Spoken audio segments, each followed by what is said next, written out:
नमस्कार दोस्तों, मैं हूं मंतोष और स्वागत करता हूं अपने बसंत बिहार में आप सभी दोस्तों का। तो दोस्तों, जैसा कि आप लोग जानते हैं कि अभी फ़िलहाल बरौली के जो बाढ़ की स्थिति है, बहुत से जगहों से पानी कुछ घट रहा है और बहुत से जगहों पे अभी पानी फ़िलहाल लगा हुआ ही है, यानी पूर्ण रूप से अभी बाढ़ से लोग निजात नहीं पा रहे हैं।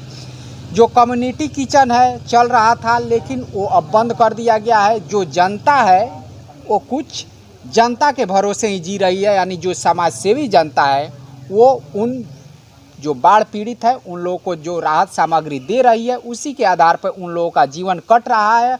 और जो नहर की बांध है उस पे वो लोग पानी घटने का इंतज़ार करने की टकटकी लगाए हुए हैं, एक तरह से पूरी तरीके से, कि उनके घरों से पानी निकले और वो जा पाएँ। हमारे साथ यहाँ पे बैठे हुए हैं केबी सिंह जी और उपेंद्र तिवारी जी।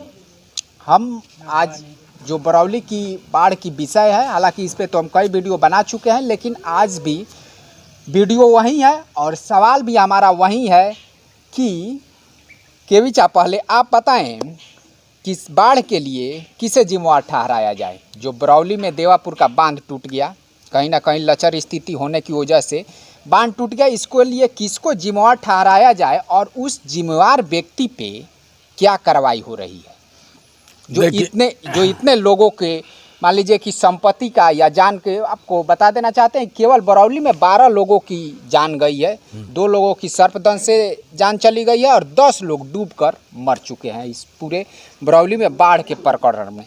अब आप बताएं कि इसके लिए किसे दोषी ठहराया जाए और उस दोषी को क्या कोई, मान लीजिए कि उसको सज़ा मिलती है या वैसे ही वो रमरमा रहा है। देखिए, हमारा जो संविधान है जी, विश्व का सबसे बड़ा लिखित संविधान है। जी जी, इसमें बहुत प्रक्रिया है, मानवाधिकार, मूल मौलिक अधिकार, जी जी, यानी हर तरह का हमको अधिकार मिला हुआ है। जी लेकिन एक अधिकार हमको नहीं मिला है जी, कि जो हमारा प्रशासन है, जो शासन की व्यवस्था है, जी जी, उसमें उत्तरदायित्व की कहीं बात नहीं है हमारे संविधान में। और ये जो त्रुटि है, जो लूपहोल है, इसी का लोग फायदा उठाते हैं। अगर ये व्यवस्था हो कि इसके लिए उत्तरदायी कौन है, मान लीजिए कि किसी न किसी को उसके मरम्मती के काम पे लगाया गया होगा, विभाग है, देख रेख के काम पे लगाया गया होगा। देखे ना, गोपालगंज है ना, कई अभियंता तो इधर से नापाता हो चुके वही हैं। गोपालगंज है ना, FIR चल रहा है मगर वो नापाता अब है। केस होने के बाद वो फरार हो गए। बिल्कुल, वो हत्या का उन पर मुकदमा है जी और वो फरार हो गए। जी, लेकिन सरकार संजेटिव नहीं है, जी जी, उसको दूसरे को भेजा जाना चाहिए।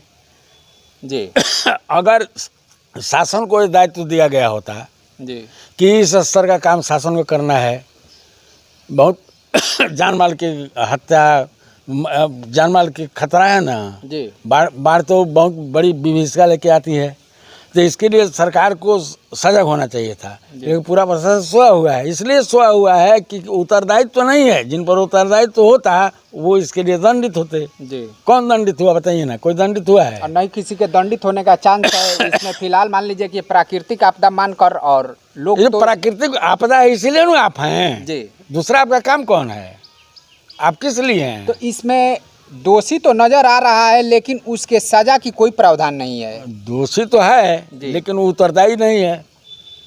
अगर उसको उत्तरदायी बना दिया जाता कि यही शाम आपका ये काम है, यही शाम ये काम है, जो बांध टूट गया उसके लिए जो अधिकारी है उसकी कोई उत्तरदायित्व तो नहीं बनती है। उत्तरदायित्व बनती है, लेकिन आपको उत्तरदायित्व कानून के अंतर्गत, संवैधानिक प्रावधान के अंतर्गत नहीं दिया गया है, इसलिए लोग बच जाते हैं इसे लूपहोल लेकर के।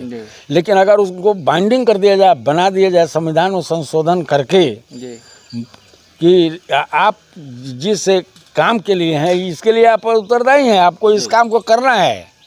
तिवारी जी, आप क्या कहेंगे? सबसे पहले नमस्कार दोस्तों जी, और बरौली प्रखंड के दुख में हम आप लोग शामिल हैं, क्योंकि मैं भी मुक्तभोगी हूँ और मैं सिंह जी से सहमत हूँ। एक मर्डर होता है तो 302 धारा और भी तरह की धाराएं लगती है बहुत संविधान में। बिल्कुल बिल्कुल। लेकिन हमारा जब बांध टूटता है तो उस पर कोई धारा नहीं है, जिसमें 10 लोगों का एक तरह से कहा जाए तो 10-12 लोग मर रहे हैं, मर गए और भी कितने मरेंगे। महामारी अभी आने वाली है, लोग पानी घटने की बात करते हैं, आज महामारी आने वाली है। बिल्कुल। क्या ये सजा नहीं है? FIR इस समस्या का समाधान है कि सजा समाधान है? जी दंड किसको मिले? अब जैसे स्वास्थ्य जो है आपका मौलिक अधिकार है, बिल्कुल रोजगार हमारा मौलिक अधिकार है, जी। आज सारी चीजें बाहर छीन गई, जी लोग अस्त व्यस्त हो गए, अफरा तफरी रही, और तो लोग और मरते जीते एक रहे। आदमी फंसा हुआ बाढ़ में, नेटवर्क काम नहीं कर पड़ा, किसी को बुला सके जा सके, नाव की व्यवस्था नहीं है। अभी भी आप देखिए बिजली का वही हाल है। बिजली का भी वही हाल है। चलिए बिजली माना भी जा सकता है थोड़ा देर के लिए, पानी है तो, जी लेकिन नाव की व्यवस्था, तिरपाल की व्यवस्था, मैं गया था सीओ साहब के पास, जी जी तो जिला में ही तिरपाल नहीं है। जी ये है स्थिति। सीओ साहब बोलते हैं 2 दिन तो हम आए हुए, क्यों आए आप, क्यों आए भाई? सरकार ने ड्रामा किया है कि एक अधिकारी को चेंज कर दो, उत्तरदायित्व तय नहीं होगा। पुराना सीओ खराब कि नया अच्छा, नया खराब कि पुराना अच्छा, ये है बरौली का माहौल। नहीं, प्रशासन ऐसे नहीं चलता है। प्रशासन के चलने का मतलब है कि एक गाँवी भाषा में बोलते हैं जी कि आप अपने बेटा को कहते हो कि बेटा जी ये काम कर देना, अगर वो नहीं करेगा तो आप क्या कीजिएगा? कुछ नहीं करेंगे, कुछ नहीं कर थोड़ा सकते। दुखी होकर हाँ, चुपचाप चुप रह जाएंगे। लेकिन अगर एसपी साहब हम कहते हैं कि दरोगा जी भूतहवा गाछ पर रात भर रह करके आपको निगरानी करनी है कि इधर से डाकू चोर निकल रहे हैं, उनको आप रोक सकें, पकड़ सकें, अगर वो नहीं जाते हैं तो क्या होगा?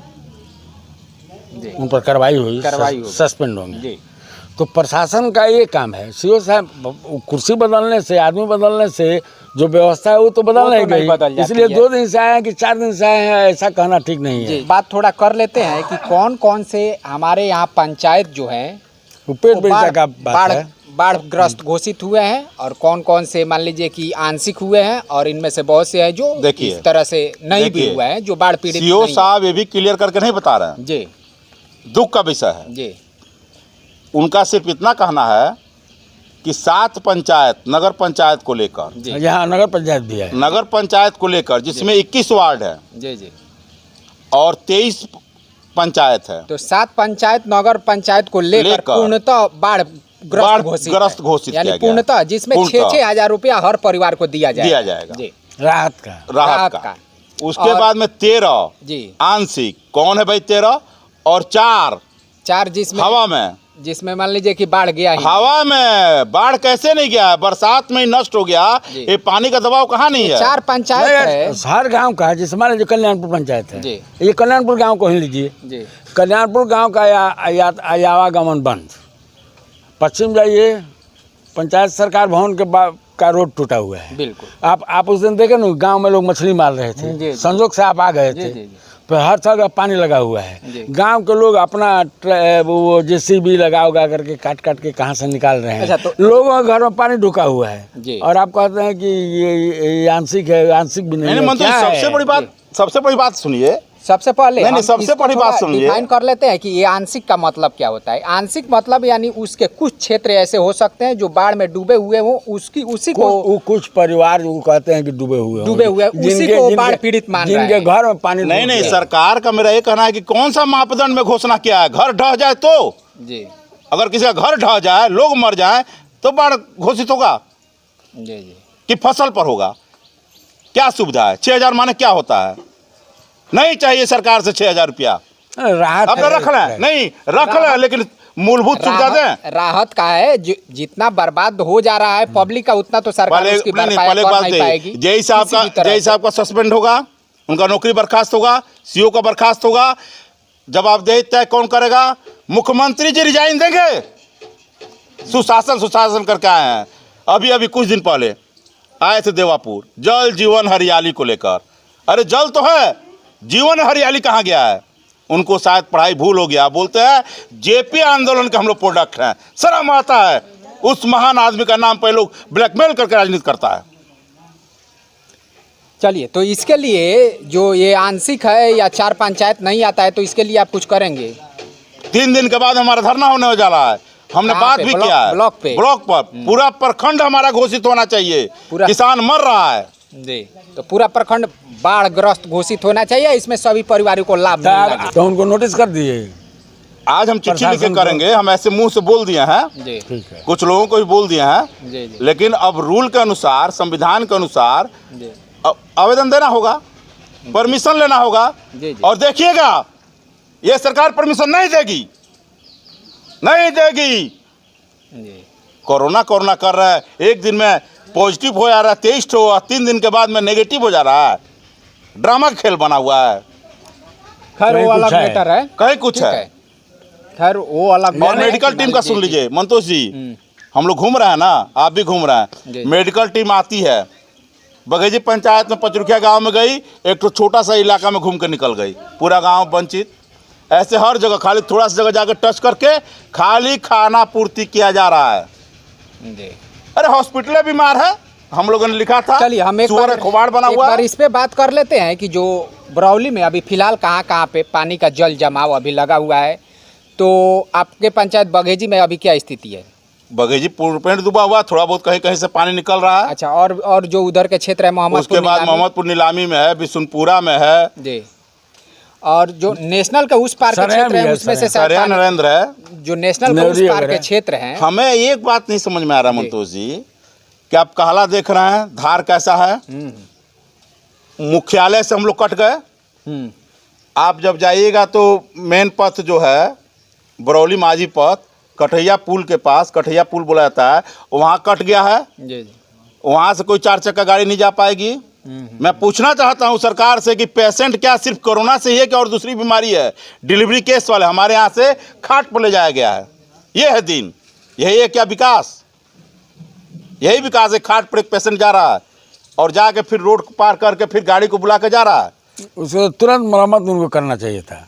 हमने बात किया नगर पालिका अधिकारी यातायात से, बंद नहीं हो। कार्यपालक अधिकारी से ही बात किया। मैंने कल चेयरमैन से बात किया तो बोले आज से गिरा है, तो सुने गिर रहा है कि नहीं, जबकि उसका मरम्मत होना चाहिए, कहला पर कोई साधन देना चाहिए। आपको तो मालूम है ट्रैक्टर लाइफलाइन बना हुआ है। तो ट्रैक्टर लोग कुछ उसमें एक बात अवैध देखिए, वसूली भी कर रहा है। वसूली कर रहे हैं। कल्याणपुर हुआ, दुर्व्यवहार भी करता है। दुर्व्यवहार भी करते हैं। और मान लीजिए कि एक व्यक्ति जाता है, उसका 20-30 रुपया लेते हैं। एक मोटरसाइकिल आप 80 उस पे लाद- रुपया। मोटरसाइकिल का 80 रुपया है। हाँ। मोटरसाइकिल अगर आप उस पे लाद कर और सिंगल वैसे जा अब रहे हैं, इस क्षेत्र को अगर तो आंशिक में 20-30 रुपये घोषणा वो लोग नहीं, अब बताइए, बहुत- कल्याणपुर हुआ, नहीं तो मुगल नियम है गलीचा ना, हुआ, जी कानून है फेरी का, जी। वो उसको क्या नहीं सीओ साहब लागू करते हैं। सीओ साहब तो सीओ साहब कहते अभी हैं कभी क्षेत्र में आए हैं कि नहीं, नहीं आए हैं कि आए- बतौर दे में ही बैठ कर वहाँ से सारा मैं भी आ रहा है, 1-2 दिन से आ रहा है, मैं गया था। ब्लॉक और सबसे बड़ी जानते हैं रूल में, नहीं सुनिए ना, सबसे बड़ी बात कि यातायात को कायम रखने के लिए कार्रवाई की जाती है। और सीओ साहब पेट बिरेचा में सड़क कटवा रहे थे, गांव वालों ने उसको रोका। सीओ साहब कटवा रहे थे, हमें उनसे पूछे तो कहा कि फिर भर दिया जाएगा। हम कहने कि वो तो हेडक्वार्टर से जोड़ने के लिए है, मुख्यालय को भी, प्रखंड और जिला दोनों मुख्यालय को जोड़ता है। RWD का, RWD को आपने सूचित किया। और सबसे मजेदार देखिए प्रशासन का, बतरदे काली माई तर जाकर ऑफिस बैठ गया, जबकि 2 तल्ला है, यहाँ से भी इमरजेंसी बरौली चलाया जा सकता था।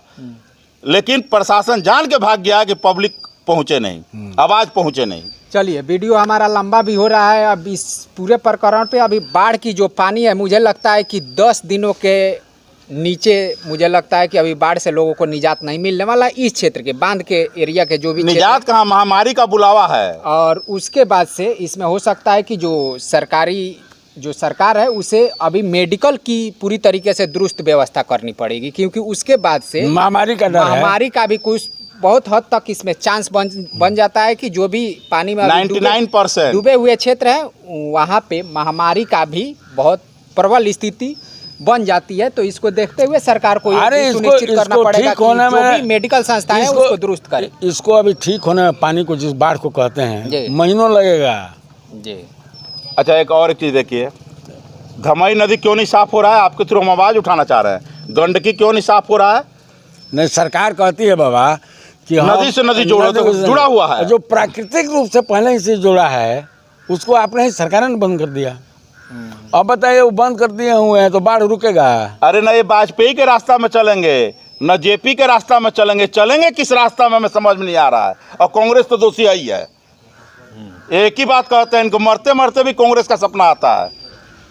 अरे भाई, जनता ने आपको बैठा दिया, कांग्रेस ने भूल किया, आपकी क्या किए? सुधार कीजिएगा कि और मारिएगा? तो चलिए हम एक बार और भी जी। और तिवारी जी का क्या है कि तिवारी जी का है कि तेरे सीने में ना मेरे सीने में सही हो कहीं भी आग, मगर ये आग जलनी मेरे चाहिए। सीने में ना तेरे सीने में सही हो कहीं भी आग, लेकिन ये आग जलनी चाहिए। सिर्फ हंगामा खड़ा करना मेरा मकसद नहीं, मेरी कोशिश है कि ये सूरत बदलनी चाहिए। यही ना आप चाहते हैं? हाँ, सूरत बदलना चाहिए। इसके लिए आपको धन्यवाद है, आप संघर्ष कीजिए, जी। लोग आते जाएंगे, जुट जाए। चला तो था अकेला, पूरे बरौली में मैं एक लोग बार आते सूचना गए। देना चाहता हूँ जो भी दर्शक है कि मैं चाहता हूँ कि बरौली एकजुट हो अपने अधिकार के लिए। हाँ। जो पार्टी पॉलिटिक्स छोड़े, अब बिना लड़े बिना मांगे नहीं कुछ नहीं मिलेगा। एक मिनट, जो बरौली है कुछ मिलता ही नहीं है बिना मांगे। 7 पूर्ण पंचायत जो 7 हैं वो पूर्णतः बाढ़ग्रस्त घोषित हुए हैं। 7 पंचायत जिसमें नगर जो नगर पंचायत भी है, नगर पंचायत 6 पंचायत एक नगर पंचायत और 13 जो है वांशिक पंचायत, जिसमें से जो क्षेत्र बाढ़ में डूबे हुए होंगे उन्हीं क्षेत्रों को कुछ लाभ मिल पब्लिकों पाएंगे। को भी नहीं मालूम है। और 4 ऐसे पंचायत है जिनको पूरी तरीके से कोई अधिकारी सर्वे भी नहीं किया है, सब कोने पर बात हो रहा रखा है। गया है। इस तरह की स्थिति है। अब तिवारी जी का कहना है कि हम इस पे आंदोलन करेंगे कि पूरे प्रखंड को इसमें बाढ़ग्रस्त घोषित किया जाए। अब देखना ये है कि सबको राहत दिया जाए, सबको आंदोलन है, फसल क्षति का पूर्ति किया जाए। इनका जो आंदोलन है वो कब तक शुरू हो पाता है और कब तक वो रंग ला पाता है, क्या पूरा बहुत जल्द पूरा ठीक है। प्रखंड तो ये जो है आप लोगों से बाढ़ग्रस्त मांगिए घोषित होता है, क्या ये साथ साथ कुछ संघर्ष आंशिक किया रह जाए। जाता है, कुछ पूर्णता तो चलिए कहे ना कि हम अपील करते हैं कि आप आइए, और लोगों से मैं अपील भी करना चाहता हूँ क्या कि ये जिस दिन हमारा डेट क्लियर होगा, आप पार्टी की भावना से अलग हटकर बरौली के विकास के लिए हाथ जोड़ के मेरा निवेदन है, आइए संघर्ष किया जाए। हमें हमारा हक चाहिए, हमें हमारे बरौली का हक चाहिए। अरे अब जो यहाँ के नागरिक हैं उनके भीतर तो दर्द है, टीस है कि ऐसा हमारे साथ क्यों होता है, बार बार क्यों बरौली में बार क्यों होगा।